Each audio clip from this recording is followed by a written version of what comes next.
Yuk jadi bagian dari dakwah kami. Dukung operasional dakwah dan sosial kami, raih pahala amal jariah yang terus mengalir sampai hari kiamat. Bismillah. Assalamualaikum warahmatullahi wabarakatuh. Alhamdulillah. Sebagai seorang muslim sangat wajar kalau kita selalu memuji dan memuja Allah. Dua susunan kata ini, alhamdulillah, adalah susunan kata pujian dan rasa terima kasih dan syukur kepada Allah Subhanahu wa taala atas segala nikmat yang Allah limpahkan kepada kita. Bermula Allah telah memilih kita dari sekian miliar sperma yang tertumpah di rahim ibu kita. Kitalah yang dipilih untuk lahir di muka bumi ini, tentu untuk mengemban amanah, tugas, mengabdi dan beribadah kepada Allah. Sebagaimana Allah kekalkan dalam surah Az-Zariyat surah nomor 51 ayat 56. Wa ma khalaqtul jinna wal insa illa liya'budun. Aku tidak ciptakan, lahirkan seluruh jin dan manusia kecuali hanya untuk mengabdi kepadaku. Memang kita diciptakan untuk sholat, untuk puasa, untuk zikir, untuk membaca Al-Quran, hadiri majelis ilmu, haji dan umrah, untuk jihad dan semua ibadah-ibadah yang sudah tidak asing buat kita. Sementara makanan, minuman, pakaian, transportasi, semua ini pernak-pernik kehidupan. Jangan sampai pernak-pernik kehidupan mengalahkan tujuan utama kita diciptakan. Dan saya yakin kita pun kumpul bersama-sama di masjid ini karena memang ingin memenuhi dan menjalankan tugas yang Allah bebankan, yaitu mengabdi kepadanya. Karena solat berjamaah tadi, Bapak Ibu solat asar, kebetulan kami terlambat dari solat di satu tempat. Kita semua solat dan muslimin solat, serta juga kita duduk dalam majelis ilmu ini adalah salah satu tujuan utama kita diciptakan. Dan kalau kita sudah berada di atas poin itu, maka tinggal bagaimana caranya kita berusaha untuk mempertahankan sampai ajal datang. Allah berfirman dalam Al-Quran, kekal ditilawakan oleh orang-orang beriman, wa'bud rabbaka hatta ya'tiyakal yakin. Sembahlah Tuhanmu sampai datang kepadamu kematian itu. Selanjutnya kita panjatkan salam hormat kita kepada manusia yang paling pantas untuk dihormati, dimuliakan, dan juga diucapkan salam hormat kepadanya. Allah telah menutup risalah langit dengan diutusnya manusia terbaik ini. Dan manusia terbaik ini sudah berhasil dan sukses menjadi suami yang terbaik atau pasangan hidup yang terbaik, orang tua terbaik, anak terbaik, sahabat terbaik, saudagar dan juga politikus terbaik. Dan Allah memerintahkan kita untuk menciplak hidup beliau, dan siapapun yang mengikuti hidup beliau dan menciplaknya sebagaimana Allah perintahkan, kita menjadikannya sebagai suri tauladan.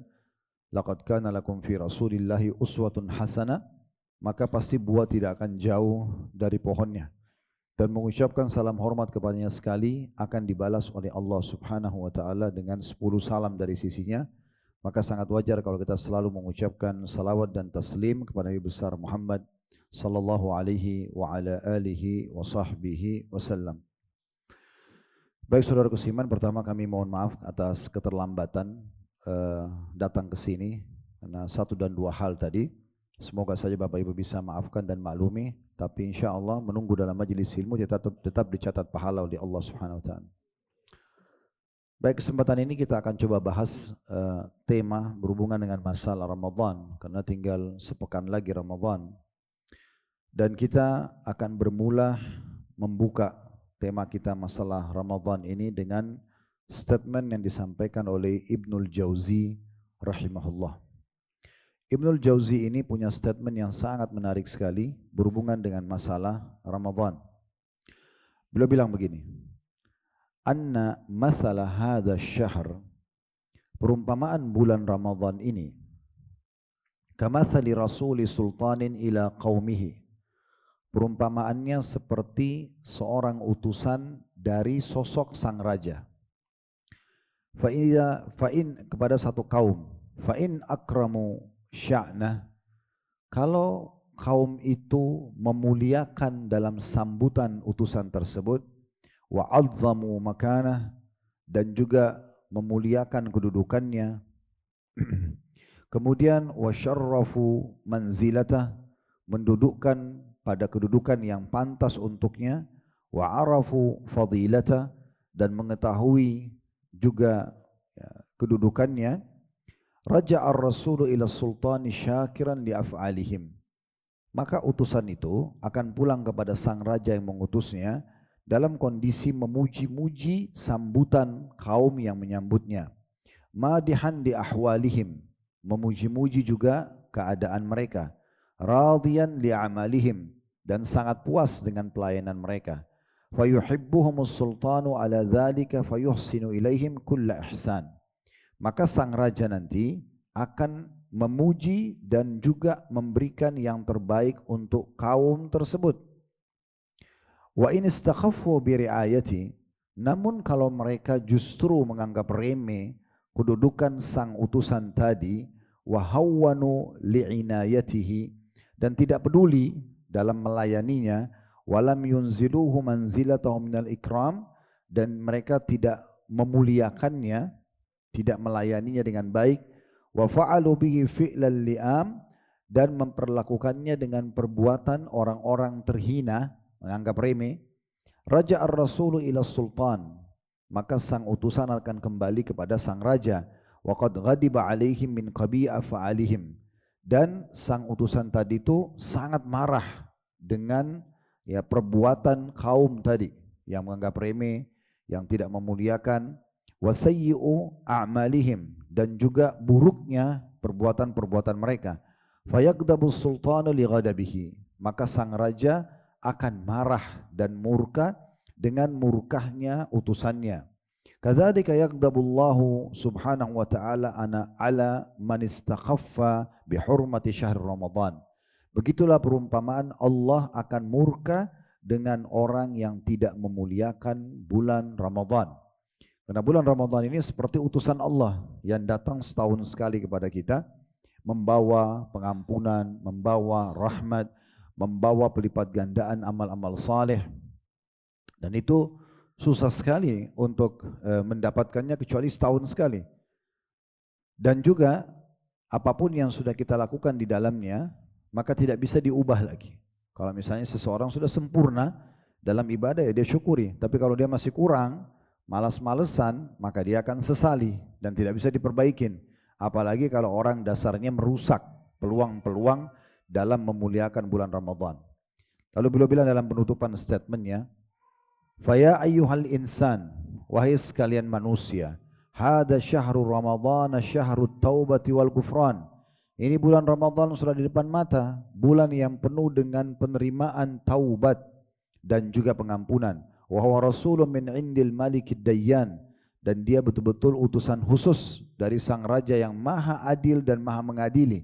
Faman akramahu minkum hakikatal ikram, siapa yang memuliakan sambutan bulan Ramadan itu, wa hafidha fihi lisanahu min kabihil kalam, dan menolak, menjauhkan lisannya dari perkataan-perkataan buruk, wa batnahu min akli riba wal haram, dan perutnya dijauhkan dari memakan riba dan harta-harta haram, wa amwalal aramili wal aitam, dan harta-harta janda-janda yang tidak mampu dan anak-anak yatim, ghafara lahul malikul allam, maka dia akan diampuni oleh Allah Subhanahu wa taala, raja yang mengetahui segala sesuatunya.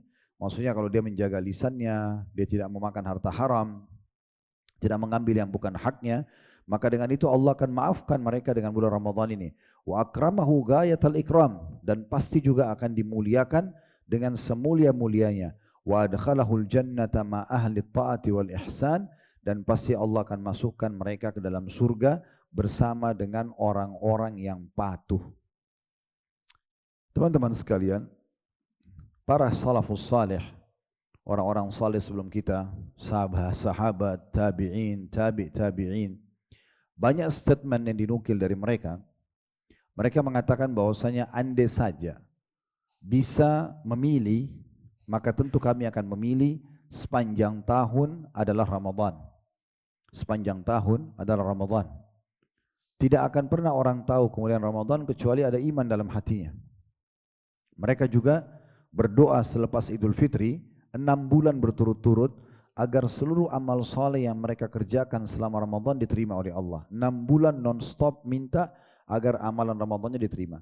Sisanya lagi 5 bulan ke depan sampai Ramadan akan datang, karena sudah 11 bulan tentunya kalau kita tambahkan, dan Ramadan masuk dalam satu dari 12 bulan, maka mereka minta agar disampaikan di bulan Ramadan.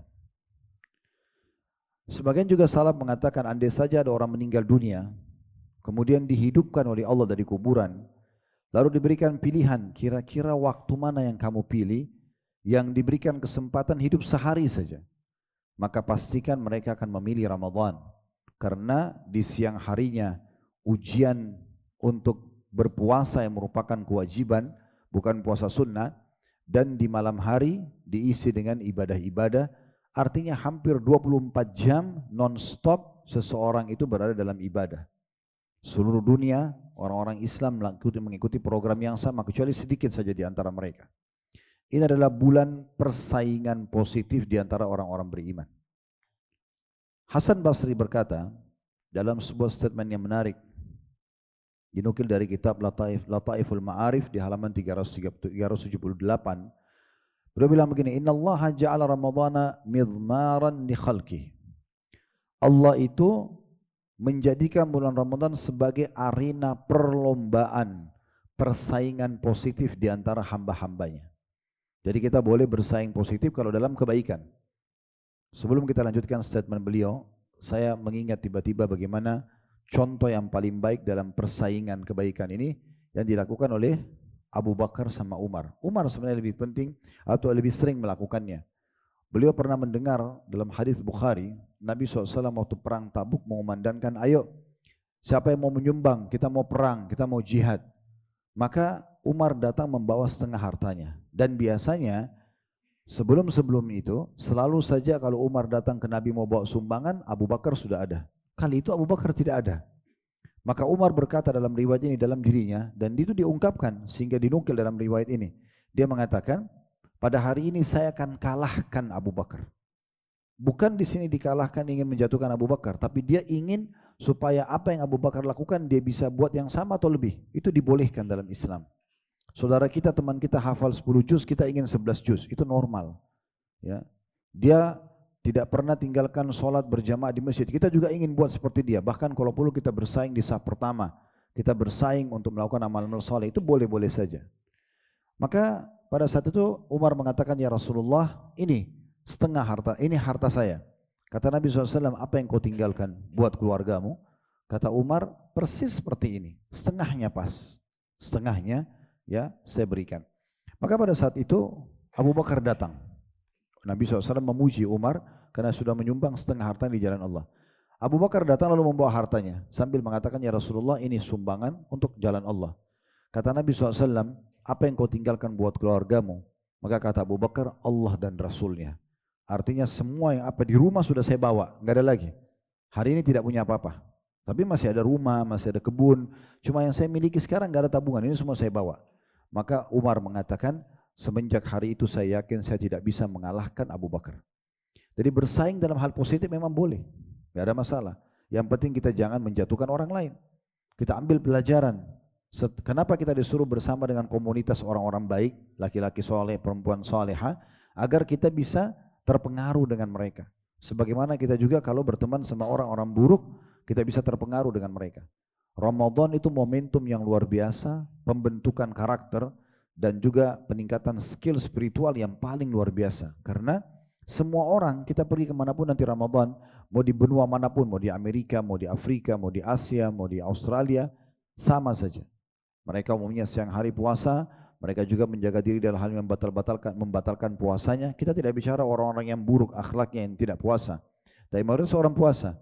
Malam hari juga mereka tarawih, hampir sama. Baca Quran, berzikir, bersedekah, lomba-lomba berbuka puasain orang. Mekah penuh dengan orang-orang yang umrah mengejar pahala umrah Ramadan sama dengan haji bersama Nabi dan segala macam hal. Jadi memang ini bulan persaingan. Dalam sebuah riwayat lain, Abu Bakar pada saat jadi khalifah, maka beliau keluar dari masjid di siang hari. Biasanya habis sholat duhur imamin sholat, habis sholat wajib, sholat sunnah, beliau pulang ke rumahnya. Selama ini orang taunya beliau pulang ke rumahnya.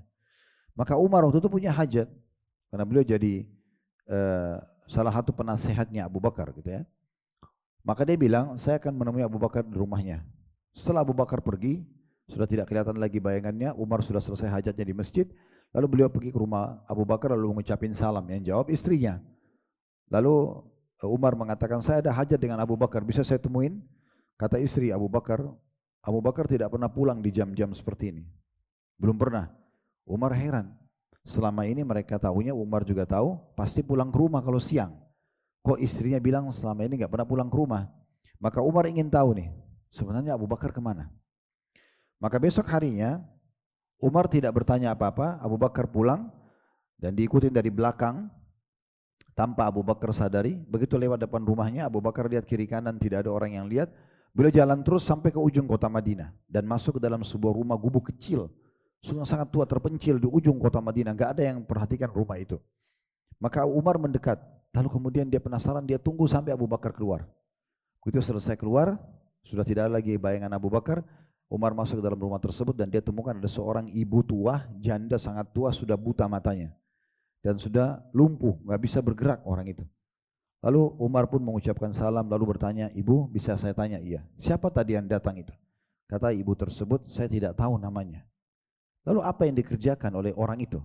Kata Abu Umar, tanya ibu itu tentang Abu Bakar. Ibu itu tidak tahu namanya, jadi Abu Bakar ini tidak sebut nama saya Abu Bakar gitu. Saya khalifah misalnya, waktu itu jadi raja beliau. Maka Umar bilang, apa yang dia lakukan bersama anda di sini? Maka kata ibu tersebut, hampir setiap hari dia datang, mencucikan bajuku, membersihkan rumahku dan memasak makananku. Setiap hari datang seperti itu. Maka Umar pun menangis mengatakan, dengan seperti ini kami tidak bisa atau kita tidak akan pernah bisa mengalahkan Abu Bakar. Jadi sebenarnya persaingan itu memang ada, ya. Tapi persaingan positif. Nah, bulan Ramadan itu momentumnya. Kembali statement Hasan Basri berkata, Inna Allah ja'ala Ramadhana midmaran li khalqihi. Sungguhnya Allah menjadikan bulan Ramadan sebagai bulan persaingan ibadah di antara hamba-hambanya. Yastabiquna fihi ila mardhati. Mereka berlomba-lomba untuk meraih ridhonya Allah. Ya. Fasabaka qaumun fafazu. Ada di antara komunitas orang yang mereka segera masuk dalam persaingan positif itu dan mereka menang. Wa takhallafa akharuna fakhabu. Namun sebagian lagi tidak masuk dalam persaingan ibadah itu, lalu mereka menjadi orang-orang yang rugi. Fal ajabu minal la'ibid dahiki fil yaumil ladzi yafuzu fihi al-muhsinun. Yang unik kata beliau adalah ada orang-orang yang justru sibuk tertawa, terbahak-bahak dan bermain-main di saat orang-orang yang berbuat kebaikan telah menang. Wa yakhsaru fihi al-mubtilun. Dan rugilah orang-orang yang justru menyia-nyiakannya. Ini pembukaan statement kita, teman-teman sekalian, berhubungan dengan masalah bagaimana sebenarnya ya, kaum salaf menggambarkan tentang masalah Ramadan. Ya. Ada poin penting juga yang perlu kita titik beratkan. Berapa banyak orang di antara kita yang lupa kalau waktu dia sangat terbatas. Siapa di antara kita teman-teman sekalian yang menjamin dia masih bisa keluar dari masjid ini? Siapa di antara kita yang bisa menjamin dirinya masih bisa hidup esok hari? Siapa yang bisa menjamin lebih jauh daripada itu mendapatkan Ramadan nanti? Kalaupun dia masih hidup, dia dapatkan Ramadan, dia masih hidup besok, dia sampai Ramadan nanti ini, siapa yang jamin Ramadan akan datang juga masih bisa dapat? Berapa banyak orang sebelum kita yang sudah meninggal dunia, mendahului kita? Ya. Ada kejadian unik terjadi di masa Nabi SAW. Ada dua orang dari satu suku yang sama masuk Islam. Kemudian yang satu meninggal mati syahid, yang satu meninggalnya bukan mati syahid, tapi selisihnya 1 tahun. 1 tahun kemudian si A meninggal mati syahid tahun lalu, tahun depannya meninggal sahabat dekatnya yang sebaya umurnya, tapi bukan mati syahid, mati biasa, mati di atas ranjang sakit. Lalu setelah Nabi SAW sholat di jenazah yang kedua, Nabi bilang kepada para sahabat, apa pendapat kalian tentang orang ini? Kata para sahabat, ya Rasulullah, semoga saja dengan persahabatannya dia sama temannya meninggal tahun lalu, dia bisa mencapai derajat temannya. Karena temannya tahun lalu mati syahid. Jadi seakan-akan sahabat memahami orang yang meninggal mati syahid lebih tinggi derajatnya. Karena orang ini mati biasa, walaupun dia lebih bertambah umurnya setahun dari teman yang mati syahid. Maka kata Nabi SAW, demi zat yang jiwaku dalam genggamannya, maksudnya demi Allah, ini yang baru kita solati, derajatnya di surga lebih tinggi ya dari para saudaranya yang meninggal tahun lalu itu antara langit dan bumi. Dalam riwayat lain, ada sahabat yang bingung menanyakan, bagaimana bisa kami memahaminya? Maka kata Nabi SAW, bukankah dia masih sempat mendapatkan Ramadan sekali? Karena masih hidup 1 tahun. Bukankah dia sempat sholat beberapa kali? Bukankah dia sempat indah? Itu disebutkan amal-amal solehnya. Itu sudah cukup mengalahkan orang yang mati syahid tahun lalu. Jadi peluang-peluang berlakukan ibadah itu bukan main-main. Kesempatan emas. Pada saat Allah masih memberikan kita peluangnya. Poin-poin yang harus kita perhatikan berhubungan dengan Ramadan nanti akan kita sampaikan insya Allah. Namun coba kita bangun dulu pondasi dasarnya. Allah mengingatkan kita tentang masalah kematian ini dalam banyak ayat. Di antaranya dalam surah An-Nisa, surah nomor 4 ayat 78. Aynama takunu yudrikkumul mautu walau kuntum fi burujim musyayyadah. Dimanapun kamu berada, kematian pasti akan mendatangimu. Meskipun kamu berada dalam sebuah benteng yang kokoh. Mau sehat, mau sakit, mau tua, mau muda, laki-laki, perempuan, kaya, miskin, pejabat, pemerintah atau masyarakat biasa, semua sama. Dari suku manapun pasti akan mati. Di saat ajalnya datang, walaupun berada di sebuah benteng yang sangat kokoh, malaikat maut menembus semua itu. Dalam surah Al-Jum'ah, surah nomor 62 ayat 8 Allah juga ingatkan, Qul innal mauta alladhi tafirruna minhu fa innahu mulaqikum. Katakan hai Muhammad, kematian yang kalian selalu lari darinya. Salah satu makna lari adalah orang kalau ditanya mau mati enggak? Orang bilang tidak. Dia ketakutan, padahal sebenarnya mati itu sebuah fakta, sebuah pintu untuk menuju ke akhirat. Maka Allah mengatakan, katakan hai Muhammad kepada mereka, manusia-manusia ini, mati yang kalian lari darinya, fa innahu mulaqikum. Pasti akan menemui kalian. Tsumma turadduna ila alimil ghaibi wasyahada. Setelah itu, kalian akan dikembalikan kepada zat Allah yang maha mengetahui hal yang gaib dan nyata, lalu fayunabbi'ukum bima kuntum ta'malun. Dan pasti dia akan memberitahukan kepada kalian apa yang kalian lakukan. Apa yang kalian lakukan. Nabi Muhammad SAW mengingatkan dalam hadis beliau, akthiru dzikra hadimil ladzat. Perbanyak mengingat pemutus semua kenikmatan dunia, yaitu kematian. Kita bukan sedang menakut-nakuti, tapi memang mati sebuah fakta.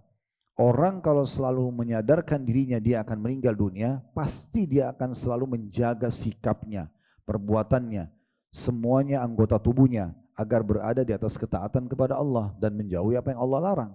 Itulah manfaat daripada mengingat kematian. Dalam sebuah hadis yang lain, tadi itu hadis diriwayatkan oleh Tirmidzi dan Ibnu Majah. Dalam hadis riwayat Bukhari, Anas bin Malik berkata, Nabi SAW pernah menggaris banyak garis di tanah. Kemudian beliau mendatangkan satu garis yang memutus garis-garis tersebut. Lalu beliau mengatakan, garis-garis yang banyak ini adalah angan-angan manusia. Prestasi-prestasi yang ingin dia kejar belum dijangkau. Gitu ya. Kemudian garis yang satu ini adalah kematian yang datang memutus semua angan-angannya. Abu Darda mengingatkan kepada kita, seraya mengatakan statement yang menarik, idza dzakartal mauta, kalau kau tiba-tiba mengingat salah satu orang yang pernah hidup tapi sudah meninggal, semua pasti kita pernah kenal orang yang pernah hidup lalu meninggal. Kalau kau mengingat mereka, maka fa'udda nafsaka ka ahadihim. Mulai sejak itu, kamu harus menyadari kamu bagian yang sama dengan mereka. Begitu juga perkataan Hasan Basri rahimahullah yang sangat menarik untuk dibahas. Innal mauta fadahad dunya. Mati telah membongkar kedoknya dunia. Falam yatruk lidhi lubbin faraha. Maka dia tidak menyisakan kegembiraan bagi orang-orang yang berakal. Yahya bin Ma'in berkata, la yakrahul mauta illa mulim. Tidak ada orang yang takut kematian atau membencinya kecuali orang yang terhina. Karena orang yang selalu takut mati ya, atau supaya menghindar dari mati, maka orang seperti ini dia tidak akan punya persiapan. Dia tidak mau dengar masalah kematian, enggak mau dengar tentang ceramah kematian, enggak mau baca tulisan tentang kematian, enggak mau lihat fakta yang terjadi di depan mata dari bencana alam, dari tetangga yang sudah meninggal, dari kerabat-kerabat yang ada. Dia tidak mau tahu. Maka kata beliau, ini adalah mulim, orang terhina sebenarnya. Karena dia coba mau lari dari sebuah fakta yang tidak bisa dia lari darinya. Fahuwa alladhi yuqarribul habiba minal habib. Padahal kematian itu bagi orang-orang yang faham adalah bagaimana dia mendekatkan diri kepada sang pencipta Allah yang dicintai. Seorang penyair mengatakan, ya bna Adam ila mata anta fi lahwin wa laibin wal mautu nahwaka fatihan fahu. Wahai anak Adam, sampai kapan kamu terus mau lalai sementara kematian depan matamu telah membuka mulutnya dan akan menerkammu. Ini gambaran-gambaran tentang bagaimana sebenarnya fakta-fakta di lapangan yang bisa saja datang seketika kepada kita dan jangan sampai kita menyesal di saat itu. Baik Bapak Ibu sekalian, kita akan masuk mengerucut ke bahasan inti setelah kita berikan tadi itu kendaraan dan pondasi daripada bahasan masalah Ramadan ini. Kalau Anda ingin rajin mengerjakan sebuah ibadah, maka usahakan mencari tahu tentang janji Allah di ibadah itu. Tidak ada satupun ibadah yang Allah Azza wa Jalla perintahkan kepada kita, kecuali pastikan ibadah itu punya janji positif. Bapak Ibu diberikan janji yang pasti akan Anda terima. Ya biasa kalau bahasa ceramah itu adalah fadilahnya. Nah, semua ibadah pasti punya fadilah, ibadah sunnah, ibadah wajib, punya keutamaan. Cara yang terbaik dan efektif agar kita bisa selalu mau rajin mengerjakan dan memaksimalkan agar tidak menyia-nyiakannya adalah membaca keutamaannya. Diulang-ulangin terus. Ingin rajin sedekah, baca keutamaan sedekah. Ingin rajin sholat malam, baca keutamaan sholat malam. Ingin bakti sama orang tua, ingin haji dan umroh, ingin jihad, apa saja, baca keutamaannya. Makanya para ulama-ulama kita, para dai-dai kita selalu sibuk menyebutkan tentang keutamaan. Dapat apa kita kalau kerjakan ibadah tersebut. Dan Anda secara syariat Islam punya hak bertanya, saya kalau sholat malam saya dapat apa, saya kalau sholat duha saya dapat apa, kalau saya sedekah dapat apa. Karena memang Allah yang menjanjikan itu. Allah yang menjanjikan itu. Nah, Ramadan juga sama, punya banyak sekali keutamaan. Dan kembali kita freshkan pikiran kita kembali, agar kita mengingat lagi tentang keutamaan Ramadan. Di antaranya adalah Allah Subhanahu wa taala sebutkan dalam Al-Qur'an surah Al-Baqarah surah nomor 2 ayat 185, Syahrul Ramadan alladzi unzila fihi al-Qur'anu hudan lin-nasi wa bayyinatin minal huda wal furqan. Bulan Ramadan adalah bulan di dalamnya diturunkan permulaan Al-Qur'an sebagai petunjuk bagi manusia dan penjelasan mengenai petunjuk itu dan pembedanya. Artinya, bulan Ramadan adalah bulan yang sangat pantas untuk dimuliakan karena pertama sekali turun Al-Quran di bulan Ramadan. Oleh karena itu dikenal Ramadan dengan bulan Al-Quran. Dan para ulama salaf, mulai dari sahabat, tabi'in, tabi'in, mereka sibuk meninggalkan aktivitas mereka mayoritas di Ramadan dan pergi kepada Al-Quran. Sampai Imam Syafi'i rahimahullah mengkhatam Al-Quran di Ramadan sehari 2 kali. Bukan sebulan 2 kali sehari 2 kali. Berarti dalam 1 bulan Imam Syafi'i mengkhatam 60 kali Al-Quran. Sa'id bin Musayyib, Fudail bin Iyad dan banyak tabi'in, mereka bahkan ada yang meninggalkan majlis ilmunya untuk membaca khatam Al-Quran, ada yang menutup toko dagangannya untuk membaca Al-Quran. Dan Uthman bin Affan radhiyallahu anhu mengkhatam 30 juz Al-Quran di rakaat terakhir witirnya. Yang biasa Anda baca Qul Huwallahu Ahad itu, Nah, ini Uthman bin Affan khatam 30 juz di situ. Di 1 rakaat itu. Orang yang tanya gimana caranya? Ya memang itu Allah SWT berikan keberkahan. Allah berikan keberkahan. Disebutkan dalam sebuah hadis Nabi SAW memotivasi para sahabat, dan ini hampir setiap tiba Ramadan beliau sebutkan hadisnya. Hadis ini disebutkan oleh Imam Ahmad dalam musnadnya yang berbunyi, kata Nabi SAW, "Qad ja'akum syahrul Ramadan." Ya, tepat seperti kita sekarang menjelang Ramadan. Nabi SAW beberapa hari sebelum tiba Ramadan menyebutkan hadis ini. Telah datang atau akan datang kepada kalian bulan Ramadan. Perhatikan baik-baik. Coba taruh perhatian khusus untuk ini. Untuk apa ya Rasulullah? Apa manfaatnya? Beliau mengatakan syahrun mubarak. Penuh bulan yang penuh dengan keberkahan. Keberkahan berarti pencukupan. Kataballahu alaikum siyamah. Allah mewajibkan di dalamnya kalian berpuasa. Tuftahu fihi abwabus sama. Khusus di Ramadan terbuka sepanjang sebulan penuh pintu-pintu langit. Maksudnya diterimanya doa-doa, Dalam riwayat lain, tuftahu fihi abwabul jannah, dibuka pintu-pintu surga. Jadi nanti mulai 1 Ramadan sampai akhir Ramadan iklan resmi, Mulai 1 Ramadan sampai akhir Ramadan pendaftaran masuk ke dalam surga. Ibarat kalau kita kita lewat di sebuah perusahaan ada tertulis pendaftaran jadi pegawai di sana. Orang yang coba mengajukan lamaran kemungkinan besar akan dipanggil, juga kemungkinan besar bisa diterima. Beda dengan orang yang hanya lewat mengatakan, oh saya mau kerja di perusahaan itu tapi tidak pernah melamar, tidak pernah mendaftar, tidak pernah ada upaya. Itu cuma menghayal saja. Maka iklan resmi dari Nabi SAW mengatakan, di bulan Ramadan itu bulan yang penuh dengan berkah. Dan datang kepada kalian segera Allah wajibkan kalian puasa dan dibuka pintu-pintu langit. Diterima doa dan dalam riwayat lain dibuka semua pendaftaran pintu ke surga. Wa tughlaqu fihi abwabul jahannam, ditutup pada saat itu semua pintu neraka. Wa tugallu fihi syayatin, dibelenggu semua syaitan-syaitan. Dalam riwayat lain maradatul jin, jin-jin yang buruk, yang jahat, ya, diikat, dibelenggu. Belenggu itu berarti lehernya, kedua tangan dan kedua kaki. Dalam sebuah riwayat yang lain dikatakan dibelenggu syaitan-syaitan jahat sehingga mereka tidak leluasa menggoda seleluasa di luar Ramadan. Maksudnya mereka masih menggoda tapi mereka tidak kuat lagi sekuat di luar Ramadan. Wa fihi lailatun khairum min alfi syahr. Ada malam lebih baik daripada 1000 bulan. Sudah tahu tentu Lailatul Qadar. Ya. Dan ini malam yang sangat mulia, hanya setahun sekali, cuma satu malam lagi. Berputar di malam-malam ganjil 10 terakhir Ramadan. Dan 1000 bulan dikatakan sini lebih baik dari 1000 bulan, bukan seperti 1000 bulan ya. Lebih baik dari 1000 bulan. 1000 bulan itu kalau kita hitung dalam tahun, supaya mudah difahami, 83 tahun plus 4 bulan. Siapapun di antara kita misalnya mengucapkan subhanallah aja pas Lailatul Qadar, dan pasti orang melalui semuanya, tapi selama dia belum meninggal ya. Tapi siapa yang mendapatkan taufik dari Allah untuk ibadah, gitu kan?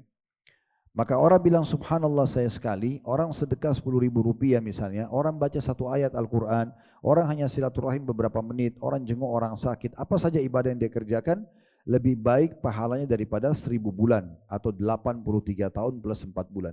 Belum tentu umur kita sampai di situ. Kalau kita dapat sekali ini, malam ini, misal, dan kita dimudahkan oleh Allah dapat misalnya 10 tahun, 20 tahun, tinggal dikali. Kalau 10 tahun misalnya, 10 kali Ramadan dia dapat, mungkin dari mulai Anda balik sampai sekarang misalnya, mungkin ada di antara kita sini, Masya Allah sepuh-sepuh mungkin sudah 40-50 tahun dapat Ramadan, 60 tahun dapat Ramadan, berarti 60 kali, 50 kali.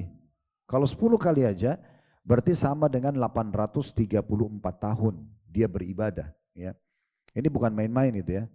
Oleh karena itu ini saran saya untuk baju lebaran ya, apapun yang berhubungan dengan itu, kue-kue lebaran dari sekarang aja dibeli.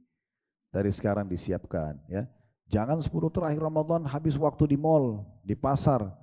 Harusnya kita ada di masjid, ibadah kepada Allah Subhanahu wa taala. Makanya ada ibadah iktikaf, mengikat diri di masjid.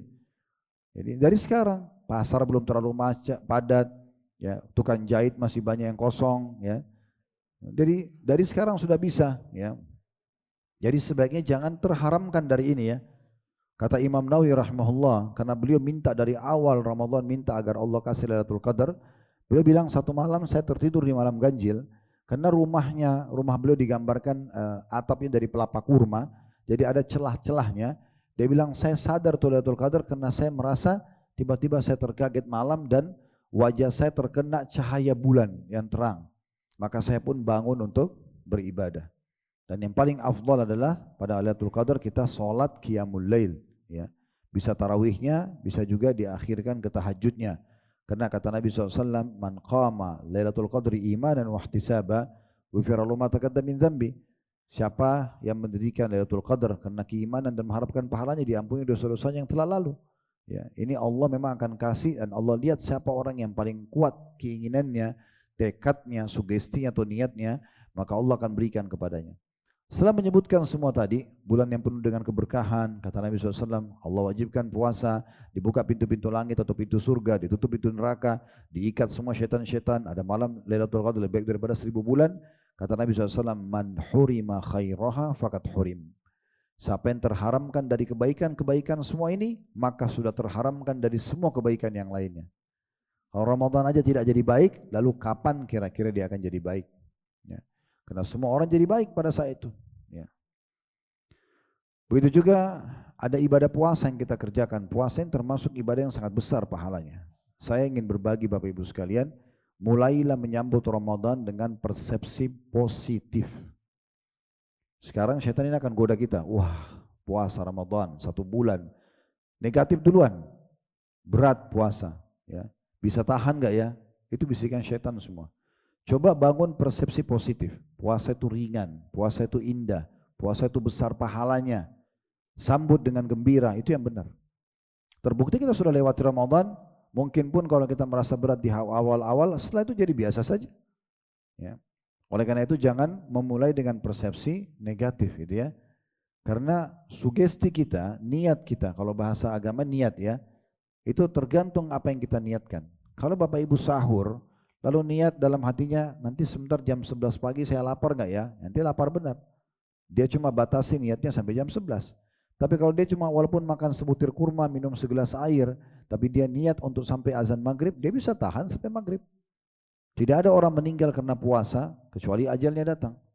Di masa kita sekarang justru banyak penelitian membuktikan makin sering puasa makin sehat. Gitu kan? Dan Ramadan datang menyambut kita. Seorang pakar medis di Amerika mengatakan, saya tidak menemukan komunitas manusia yang paling sehat dibandingkan umat Islam. Karena dalam syariat mereka ada puasa. Setiap pekan, kita 7 hari, ada Senin Kamis yang mengimbangi makanan dan minuman yang masuk. 1 bulan ada puasa Ayyamul Bid 3 hari setiap bulannya. Dan itu berjalan setiap bulan. Artinya kalau kita gabung Senin Kamis sampai 4 pekan itu berarti 8 hari. Tambah 3 hari dari setiap bulannya berarti 11 hari dari 30 hari kita berpuasa. Hampir setengah bulan itu kita puasa. Walaupun dibagi. Berarti setengahnya kita pakai konsumsi makanan dan minuman, setengahnya kita beristirahat. Dan ada puasa Ramadan yang setahun sekali. Ada kisah nyata terjadi di Saudi, seorang pengusaha besar, punya kekayaan yang sudah tidak terhitung lagi di Riyadh. Tapi orang ini nggak mau puasa, karena dia mulai dengan persepsi negatif. Selama 10 tahun dia nggak pernah puasa Ramadan. Bagaimana caranya supaya dia tidak disalahkan oleh komunitas di sekitarnya? Karena dia tinggal di Riyadh, mayoritasnya Muslim, keluarganya juga Muslim. Maka dia selalu sebelum Ramadan kayak kita sekarang ini, akhir-akhir Sya'ban, dia rekreasi sama keluarganya ke Amerika, ke Eropa 1 bulan. Pulang nanti setelah Idul Fitri. Hanya untuk menghindari Ramadan. Subhanallah, setelah 10 tahun dia lakukan itu, di tahun ke-11 Allah uji dengan penyakit. Dia kena penyakit di perutnya. Dan penyakit ini gak ada obatnya. Karena dia punya harta banyak, dia pergi ke dokter-dokter spesialis seluruh dunia, tidak ada yang tahu obatnya. Satu waktu dia ketemu sama satu dokter spesialis di Jerman. Kemudian dia sampaikan permasalahannya. Permasalahan saya begini dan begitu. Begitu dalam ceritanya. Lalu kebetulan dokter ini, ya, dia setelah nanya, Anda ke dokter siapa saja, disebutkan dokter ini terkenal secara internasional. Apa aja udah dikasih obat, dikasih semua vitaminnya, ini nomor baik, nomor 1 semua terbaik gitu. Tapi dokter tahu permasalahan orang ini bukan di penyakit ini. Lalu karena dia sudah lama belajar Islam, dia tanya, Anda Muslim? Dia bilang iya. Bukankah sebentar lagi, kebetulan dokter ini sudah lama pelajari Islam. Dia bilang, tapi belum masuk Islam. Dia bilang, bukankah sebentar lagi akan tiba bulan Ramadan, kalian umat Islam berpuasa? Kata orang pengusahanya, dia bilang iya. Kata dokternya, ini orang Nasrani, tinggalkan semua obat-obat Anda itu, coba Anda terapi puasa sebulan itu. Tiba-tiba dia tersentuh dengan perkataan itu, dia pulang ke Riyadh, ya, kemudian dia mulai puasa.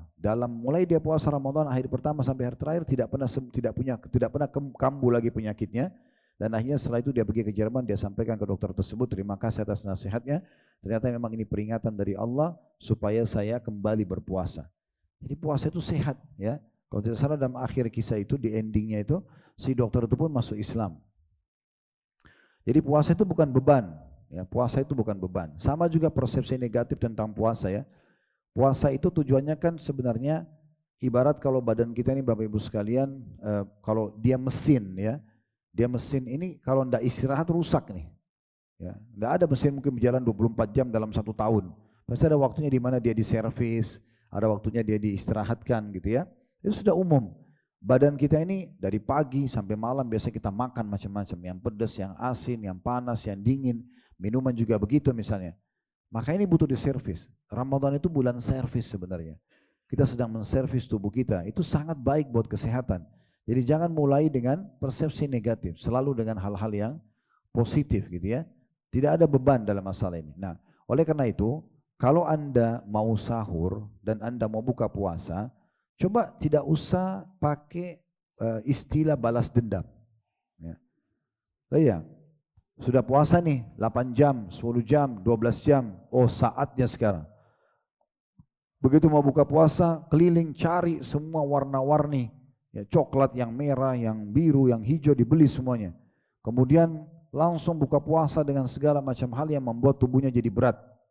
Ini keliru, gitu kan? Bukan itu esensi puasa. Justru kita disuruh menikmatin lapar dan proses kesehatan itu. Makanya kata Nabi SAW apa? Sebaik-baik makanan muslim dalam berbuka puasa dan sahur adalah kurma. Nabi nggak bilang kambing, nggak bilang ayam, nggak bilang sapi, nggak bilang. Nabi SAW mengatakan kurma. Dan dalam riwayat disebutkan Nabi SAW itu berbuka puasa dengan rutabat, kurma basah. Kalau tidak ada baru tamarat, kurma-kurma yang sudah matang, yang warna coklat atau hitam, yang kering. Kalau tidak ada baru ya beberapa teguk hasawat min ma, beberapa teguk air. Baru Nabi SAW sholat maghrib dulu. Setelah itu baru makan makanan berat. Berapa banyak orang hanya karena buka puasa kehilangan sholat berjamaah masjid maghrib misalnya. Atau dia bahkan kesakitan tidak bisa hadir sholat maghrib dan isya, bahkan terawih dan sholat malamnya dan mungkin beberapa hari sakit karena makanan. Jadi tidak usah kagetkan. Kita makan dengan tenang, mengontrol makanan dengan baik itu sangat positif ya. Sama juga dengan sahur, kata Nabi SAW itu sebaik-baik makanan muslim pada saat buka puasa dan sahur adalah kurma. Jadi kita begini, kalau jendela makannya, buka puasanya dengan ringan, kurma sama air, kurma sama teh hangat atau teh manis misalnya atau sirup, ya kemudian sholat maghrib dulu. Setelah sholat maghrib baru mungkin kita main kos makanan beratnya, istirahat aja makan sesudah itu. Nanti sahur baru makan lagi. Sahur pun kalau bisa kita makan lebih ringan, itu akan sangat baik. Coba dipraktikin. Dan insya Allah tinggal bagaimana kita perbaikin persepsi kita akan sangat baik. Disebutkan bahwasanya puasa itu adalah ibadah yang sangat mulia dan paling besar pahalanya. Sebagaimana dalam riwayat Imam Muslim, kata Nabi SAW, kullu amal ibni Adam lahu illa saum. Semua amal ibadah anak Adam sudah ditentukan kadar pahalanya kecuali puasa. Huwa li wa ana ajzibihi, kata Allah. Karena dia milikku, aku akan balas langsung. Dalam riwayat yang serupa dengan ini kata Nabi SAW, semua amal ibadah anak Adam sudah ditentukan kadar pahalanya 10 sampai 700 kali lipat. Kecuali puasa, aku akan membalasnya langsung karena dia meninggalkan rasa lapar, haus, dan syahwatnya karena aku. Disebutkan juga tentang masalah keutamaan puasa, bahwasanya Nabi SAW bersabda, as-siyamu wal Qur'anu yashfa'ani lil abdi yaumal qiyamah. Puasa dan juga membaca Al-Quran akan menjadi penolong bagi pembacanya pada hari kiamat. Kalau kita tahu puasa itu akan jadi penolong untuk kita hari kiamat, lalu kenapa kita khawatir untuk berpuasa? Terlebih lagi tadi sudah kita singgung, dia adalah kesehatan. Ya, selain pahalanya sangat banyak. Ya. Puasa juga bisa membersihkan dosa-dosa. Tidak asing bagi kita hadits Bukhari Muslim, man shama ramadhana imanan wa ihtisaba, ghufira lahu ma taqaddama min dzambi. Siapa yang puasa Ramadan dengan 2 syarat, karena keimanan, dia yakin ini Allah perintahkan, dan ihtisab mengharapkan balasannya, maka dibersihkan dosa-dosanya yang lalu. Mungkin ada yang tanya, Ustaz, apa manfaatnya kalau dosa-dosa kami dibersihkan? 2 manfaat besar Bapak Ibu dapatkan. Yang pertama, Anda akan selamat dari hukuman dosa itu. Karena orang kalau diputihkan kesalahannya, berarti dia tidak kena hukuman lagi. Anda kerja di perusahaan, lalu diputihkan, dimaafkan kesalahan Anda, berarti Anda sudah tidak dihukum. Yang kedua, semua fasilitas yang tertahan karena perbuatan pelanggaran tadi atau dosa akan kembali. Makanya Nabi Adam alaihissalam waktu dikeluarkan oleh Allah dari surga karena melanggar, maka Nabi Adam bertanya begini kepada Allah, ya Allah, apakah kalau aku taubat, Engkau akan mengembalikan aku ke surga lagi? Kembali enggak fasilitasku? Kata Allah SWT, iya. Jadi pengampunan dosa itu memang penting banget, ya, penting sekali. Kemudian juga dalam hadis yang lain riwayat Ahmad, kata Nabi SAW, inna lillahi utaqa fi kulli yaumin wa laylah. Sesungguhnya Allah itu memiliki hamba-hamba yang dibebaskan dari api neraka pada setiap hari dan malam, min syahr Ramadan, atau dari bulan Ramadan. Likulli abdin minhum da'watun mustajabah. Dan setiap orang yang ikut puasa di bulan Ramadan itu ada waktu mustajab buat mereka. Diterima oleh Allah Subhanahu wa taala. Ini cuma sebagian kecil ya dari keutamaannya. Kemudian dalam hadis yang lain riwayat Tirmidzi juga kata Nabi SAW, ragama anfu rajulin dzukirtu indahu falam yusalli alayya.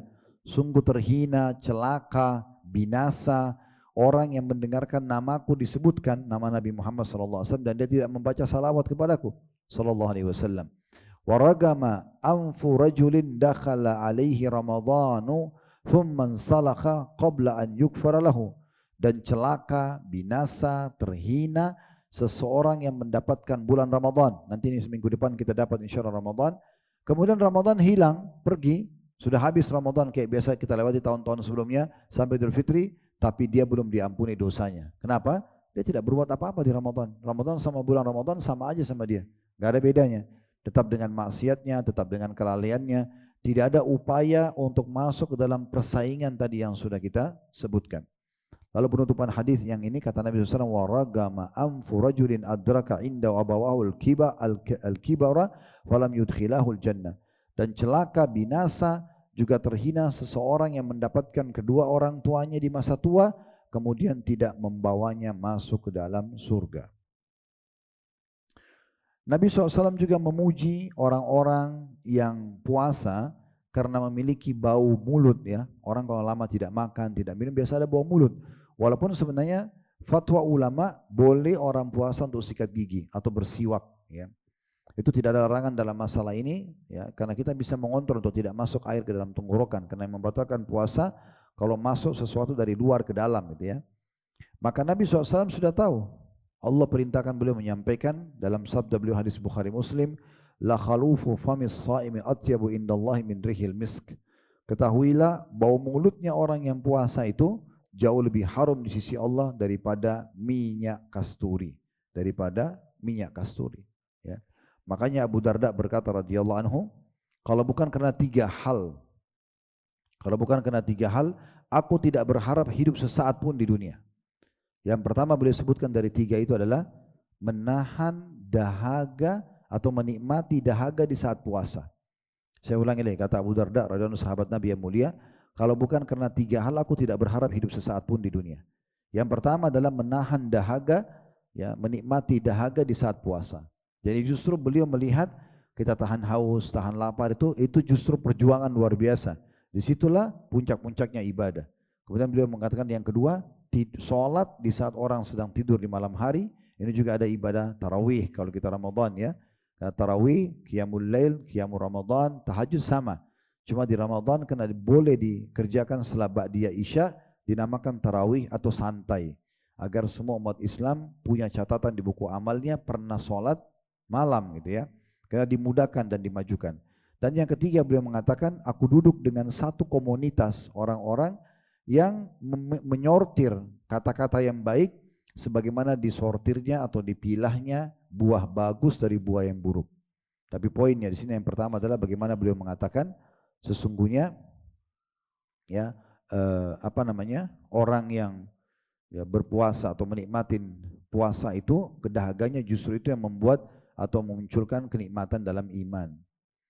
Nabi SAW juga memberikan keutamaan lain bagi orang yang puasa sementara di depannya ada orang yang tidak puasa. Disebutkan dalam hadis Tirmidzi, inna as-shaima tusalla alaihi al-malaika idza akala indahu hatta yafrughu. Sesungguhnya orang yang berpuasa akan didoakan terus oleh malaikat ketika ada orang yang makan di sisinya hingga mereka selesai. Wa rubbama qala hatta yashba'u. Dan dalam riwayat lain kata Nabi SAW hingga mereka kenyang.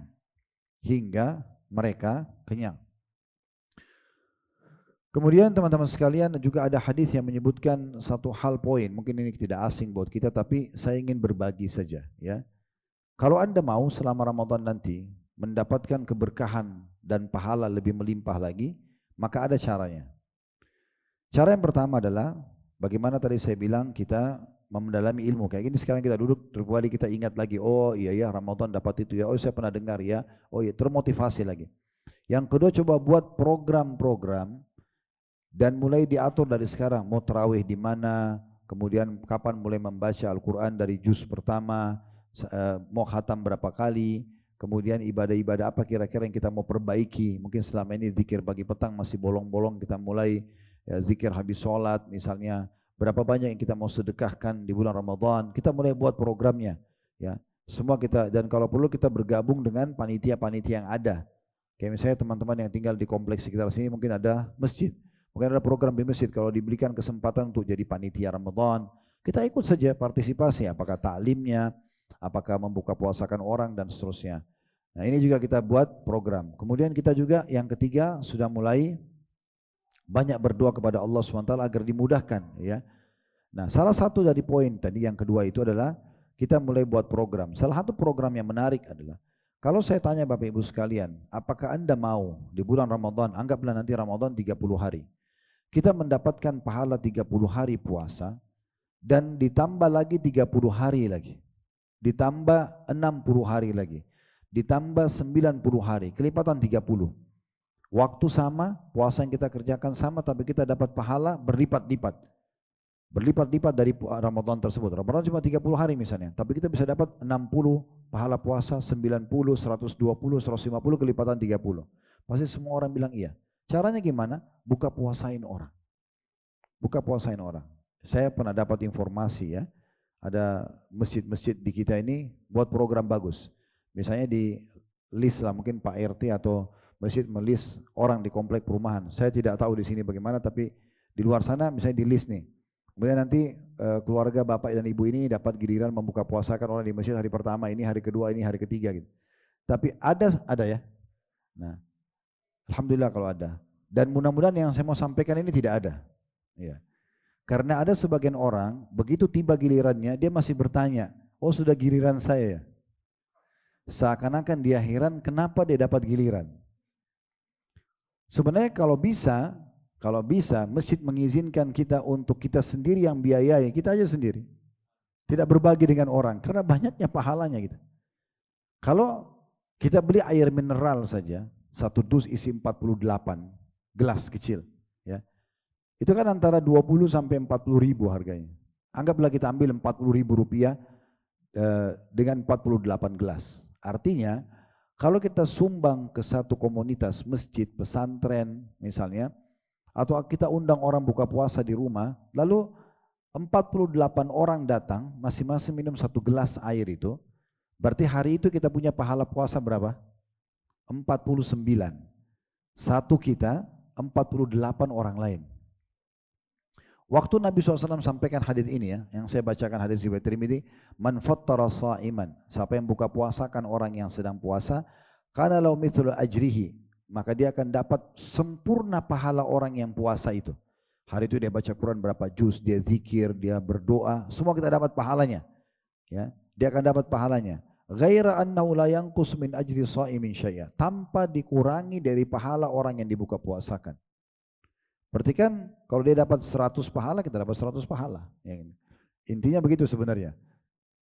Jadi kita bisa meraih pahala berlipat-lipat hanya dengan buka puasain orang. Dan di masa kita sekarang ini luar biasanya, Bapak Ibu sekalian, kita bisa mendapatkan pahala buka puasa orang seluruh dunia.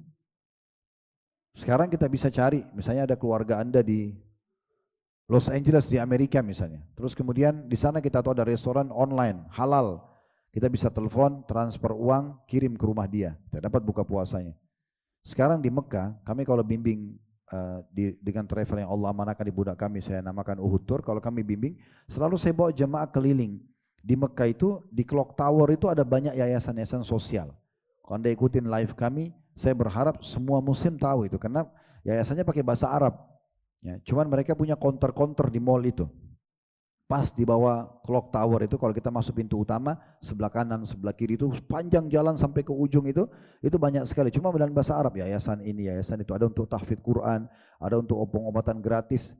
Ada juga yayasan yang khusus menawarkan siapa yang mau buka puasakan orang puasa di Mekah. Misalnya kita datang ke sana, saya mau nyumbang nih selama Ramadan 1 bulan ya. Dia tanya, mau berapa satu hari? Misalnya saya mau 10 orang. Satu paketnya berapa? Dari 3 real, 4 real. Ya, kemudian kita tinggal bayar, nanti mereka yang jalankan. Karena Masjid Haram itu sudah diblok turun-temurun. Ya.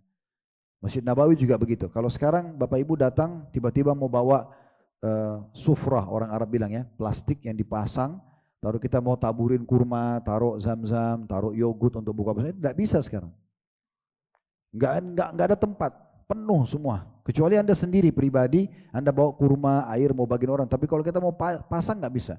Sudah disaingin sama orang dan turun-temurun dari bapak kakek mereka. Ya, saya pernah bilang sama teman-teman saya, para dosen-dosen yang sudah ngajar di kampus kami, saya bilang bagaimana caranya kita buka puasa orang di Masjid Nabawi. Dia bilang sudah tidak bisa Khalid, tertutup. Ini sudah diblok sama mereka, gitu kan. Saya waktu punya pengalaman pertama kali tiba di Madinah tahun 90, waktu itu saya masih SMA. Kemudian Ramadan pertama, saya bilang sama beberapa teman-teman orang Indonesia, ayo kita ke Masjid Nabawi yuk buka puasa di sana. Ayo, rupanya di kampus itu disiapin, sampai sekarang masih berjalan rupanya di kampus kami itu. Ya, itu habis asar disiapin bus gratis ke Masjid Nabawi, nanti turun, nanti habis Isya dijemput lagi gitu. Nah, waktu kami turun pertama kali itu, saya injakkan kaki ke Masjid Nabawi di Ramadan, saya kaget melihat ada orang-orang berdiri tapi membelakangi masjid. Jadi menghadap kepada orang yang datang gitu. Nah, waktu saya sambil jalan sambil saya perhatikan kenapa orang-orang ini kayak blokade jalan gitu. Tapi bukan baju polisi, orang-orang umum semua. Begitu saya mendekat sama teman-teman ini baru tahu, tiba-tiba saya dipeluk, tapi ini laki-laki sama laki-laki ya. Jadi tidak salah paham. Jadi tiba-tiba saya dipeluk, teman-temannya semua dipeluk, lalu dia bisikin di kuping. Saya baru tahu waktu itu apa tujuan mereka. Dia bilang, akhi, saudaraku tolong buka puasa di tempat saya ya. Jadi mereka cari mangsa ini untuk buka puasain orang. Gitu.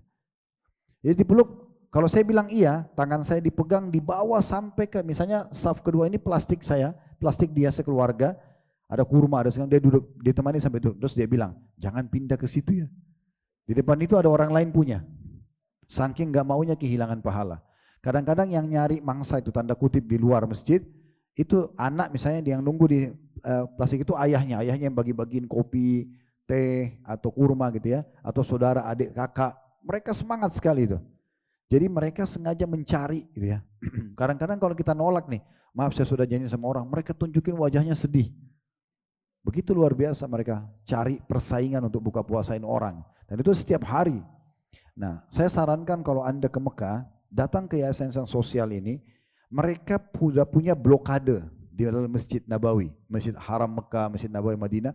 Kalau kita bayar sama mereka, itu mereka punya petugas resmi, mereka bawa gitu. Mereka buka puasain orang. Jadi kita nggak perlu lagi repot-repot. Dan itu ada. Bapak Ibu tinggal insya Allah mendatanginya. Jadi mudah sekali. Intinya sebenarnya kalau kita ingin melipat gandakan pahala kita selama Ramadan, mudah sekali. Mudah sekali dengan cara membuka puasakan orang. Ini saya kadang-kadang bercanda di pengajian. Sudah sekian tahun hampir setiap Ramadan saya ingatkan poin ini. Saya bilang kalaupun misalnya ada orang anggaplah dia miskin banget, nggak ada makanan buka puasa, umumnya orang larinya buka puasa kemana? Ke masjid. Baik, kalau sudah duduk di masjid, maka minimal tawarkan jasa ke marbot atau pengurus masjid. Bantu taruh air kah, bagiin kurma kah, supaya dapat pahala. Kalau ini juga tidak mau, maka masih ada satu cara. Tapi kalau satu cara ini tidak mau, Bapak Ibu sekalian, ini orang butuh dicambuk. Dia duduk bersebelahan sama temannya, cuma bilang saya sama temannya, ini air saya kasih ke kamu. Ini bukan air dia, air disiapin sama pengurus masjid, tapi dia duduk situ untuk dia. Ini air saya buat kamu buka puasa, air kamu kasih ke saya, cuma tukar saja sama sebelah teman. Dapat pahala dia dapat pahala kita. Kalau ini juga nggak mau, diapakan? Nah, sudah harus dicambuk ini, luar biasa, tidak mau pahala. Jadi datang ke masjid. Saya ingat dulu saya masih mahasiswa di Madinah, belum ada beasiswa tapi uang tidak cukup kalau untuk buka puasain orang di Masjid Nabawi. Saya ingat dulu saya pernah datang ke Masjid Nabawi, saya lihat rupanya di situ ada jek-jek air zam-zam dan semua masjid itu ambil dari jek-jek situ kan. Saya ada satu jek zam-zam di situ kosong, saya sengaja duduk di situ. Setiap kali ada orang ambil air, saya yang tuangin airnya. Itu aja. Cuma isiin air bagiin. Jadi berapa banyak gelasnya itu bukan air saya, airnya masjid. Tapi kita dibolehkan. Minimal kita punya andil. Jadi jangan nonton orang dapat pahala. Banyak orang begitu ya. Contoh misalnya naik mobil berdua sama teman, lalu ada orang miskin minta di jalan. Kemudian kira-kira kalau Anda sedang duduk di sebelah supir, di tempat supir teman Anda. Lalu kemudian dia buka jendela, dia berikan uang kepada fakir miskin. Anda masih berpikir untuk memberikan enggak? Biasanya orang pikir karena teman saya sudah kasih, sudah cukup kan? Ini sama saja, lihat orang itu dapat pahala masuk surga, kitanya tidak dapat. Dia sudah sedekah, kita mana sedekahnya? Kalau perlu kita harus balik sekarang. Itu orang miskin kita bantu yuk. Kita keluarin duluan, ajak dia supaya sedekah sama-sama. Kita dapat pahala kita juga dapat pahala dia. Itu yang benar. Orang harus bekerja cerdas dalam ibadah, gitu ya. Ini penting. Juga cara yang lain untuk melipat gandakan pahala. Coba Bapak Ibu sekalian, selain kita buat tadi yang saya bahasakan itu, membuka puasakan orang, membuat program-program, juga coba Bapak Ibu sekalian gunakan dua strategi yang lain. Marketingkan ibadah itu. Marketingkan ini maksudnya informasikan ke orang. Ya, kita ini kan semua marketing sebenarnya tanda kutip ya, marketing Islam. Karena kata Nabi SAW, "Man dalla ala khairin", siapa yang menunjukkan pada satu kebaikan, kana lahu mithlu ajri fa'il, sama pahalanya orang yang mengikutinya. Maka coba sampaikan kepada orang lain. Misalnya masjid kita ini mau membuat satu flyer, kita ini punya peluang bisa membuat flyer itu. Kenapa bukan kita yang buat flyernya? Kenapa kita, kalau sudah ada flyer penawaran, kenapa kita nggak ikut sebarin di media kita? Misal, lakukan sesuatu yang kita punya andil, sehingga kita memarketingkan itu. Ya, ada kajian, flyernya dibuka untuk umum, sebar luaskan. Jadi akhirnya kita punya andil. Ini salah satu cara bagus nih, memarketingkan ibadah itu. Ya, sekarang kalau saya datang ke masjid, saya sholat nih, saya dapat pahala. Misal contoh angka pahala sholat saya Bapak Ibu sekalian 10 misal. Tapi saya bisa dapat pahala lebih banyak. Caranya gimana? Ajak orang lain. Marketingkan sholat itu. Ayo sholat yuk, ayo sholat. Ajak teman, kantor, ajak kerabat, ajak anak mungkin. Ajak siapa saja. Kalau mereka ikut sholat di masjid, anggaplah 10 orang sholat di masjid. Apakah satu masjid atau tempat lain mereka sholat? Sholat nih. Masing-masing dapat 10 pahala. Kita dapat 110 pahala. Karena kita mengajak 10 orang. Itu faedahnya luar besar sekali. Bagaimana kalau kita mengajak satu masjid? Bagaimana kalau kita bangun masjidnya? Dan terlalu banyak cara pelipat gandaan pahala dalam Islam. Juga yang kedua, tadi saya bilang ada tambahan dua strategi, masalah marketingkan ibadah ini. Dan yang kedua adalah bagaimana Bapak Ibu mengemasnya. Pengemasan terhadap ibadah ini bisa melipat gandakan pahala. Contoh misalnya, kemasan itu, kalau ada orang terbangun malam hari, dia mau sholat tahajud. Sebenarnya dia tidak niat sholat tahajud nih. Dia bangun 3:30, udah deh saya mau tahajud aja. Lalu kemudian dia wudhu, dia sholat. Misalnya bapak-bapak, maaf mungkin kita biasa pakai baju di rumah, training, baju kaos. Ya, kemudian kita sholat langsung. Ada sejadah, nggak ada sejadah, nggak masalah. Surah apa yang teringat kita baca. Ibu misalnya bangun sama tadi 3:30, saya mau tahajud deh, wudhu. Mungkin dengan maaf baju dasternya, lalu tinggal pakai mukena mungkin belum dicuci 2-3 hari. Ya, terus sholat, baca surah yang kita ingat. Boleh saja. Tapi ini belum mengemas apa-apa. Kemasan itu begini, kemasan ini punya pahala sendiri. Kalau Bapak Ibu mau dapat pahala lebih ekstra di pahala di ibadah yang sama, sebelum tidur kemasan pertama diniatkan untuk sholat. Karena kata Nabi SAW, "Man hamma bihasanatin walam ya'malha kutiba lahu hasanatun kamilah." Siapa yang niat mengerjakan satu ya, kebaikan dan dia belum kerjakan, misalnya mau tidur niat sholat tahajud, walaupun dia belum kerjakan dapat satu pahala lengkap. Fa'in amilaha, kalau dia kerjakan, kutiba lahu asyra adhafiyah, dicatatkan baginya 10 kali lipat. Ila sab'ami'ati dhifin, sampai 700 kali lipat. Ila adhafin, sampai kelipatan-kelipatan yang banyak. Jadi kita bisa mengemasnya dengan niat. Yang kedua, siapkan pakaian terbaik. Memang baju yang kita siapkan untuk sholat malam itu sudah ada gamisnya, mungkin laki-laki, mungkin ibu-ibu mukenanya sudah dicuci, sejadah dibubui minyak wangi. Kita mungkin ada orang yang mandi dulu, lebih segar lagi karena dia mau ketemu dengan Allah. Imam Malik rahimahullah itu kalau mau menyampaikan pengajian begini, beliau mandi dulu, pakai baju terbaiknya, pakai parfum terbaiknya.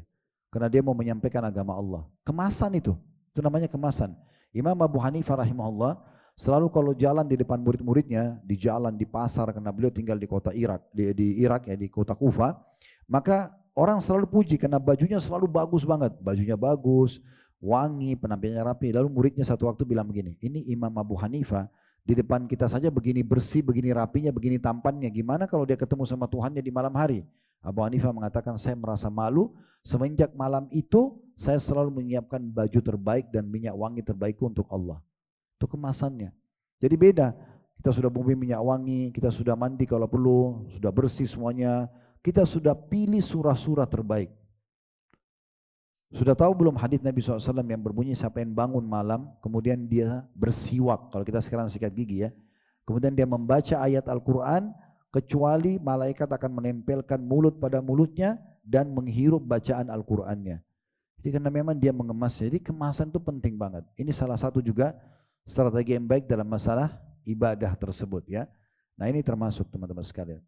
Nah yang tidak kalah penting juga yang harus kita perhatikan adalah bagaimana kita mengambil apapun yang setelah Ramadan, apapun yang kita pelajari di bulan Ramadan, itu adalah pelajaran untuk diterapkan 11 bulan ke depan. Kenapa selama ini Bapak Ibu sekalian setelah Idul Fitri kita kendor imannya? Karena memang kita tidak mengambil pelajaran dari Ramadan, kita tidak menjadikannya sebagai sebuah bekal. Nanti kita ini Ramadan seperti orang yang sedang ikut pelatihan dan dia sudah dapat bekal yang sangat bagus. Harusnya sudah sebulan terbiasa puasa, sekarang dia siap terapkan puasa lagi. Ya, tambah 6 hari bulan Syawal, tambah puasa Senin Kamis, puasa Iyamul Bid, dia puasa. Karena dia sudah sebulan sudah dilatih. Dia sudah biasa tarawih, sekarang dia tidak tinggalkan lagi Qiyamul Lail. Dulu dia biasa baca Quran Ramadan, sekarang dia baca Ramadan. Untuk diterapkan 11 bulan ke depan. Ramadan akan datang tingkatkan lagi, ya, kualitasnya dan kuantitasnya. Kalau memang ada ibadah yang bisa ditambah kuantitas seperti jumlah zikir, jumlah khatam Quran dan seterusnya, jumlah sedekah. Kemudian lebih baik lagi untuk bekal 11 bulan ke depan. Ramadan akan datang begitu lagi sampai kita bertemu dengan Allah maksimal. Kalau Idul Fitri, kalau di sana kita mengatakan alhamdulillah, alhamdulillah karena saya sudah siap menerapkan ilmu Ramadan. Bukan alhamdulillah, alhamdulillah lepas dari penjara ibadah. Alhamdulillah tidak lagi puasa. Alhamdulillah tidak lagi tarawih. Bahkan alhamdulillah sudah bisa lagi pacaran, sudah bisa lagi buat dosa. Ini orang tidak ambil pelajaran dari Ramadan. Ya, harusnya setelah dilatih, digodok, ya, dikursuskan, harus menjadi orang lebih baik. Ibnu Rajab berkata, rahimahullah, wa'lam anna mudha'afatal ajri lil a'mali takunu bi asbab. Ketahuilah pelipat gandaan pahala itu bisa terjadi, tapi dengan beberapa sebab. Jadi bisa saya tadi kita ibadah Ramadan, tapi kita bisa dapat melipat-lipat. Tadi sudah kita kasih contoh ya. Baik itu dengan buka puasain orang, baik itu dengan kita memarketingkan ibadah, baik kita dengan mengemasnya.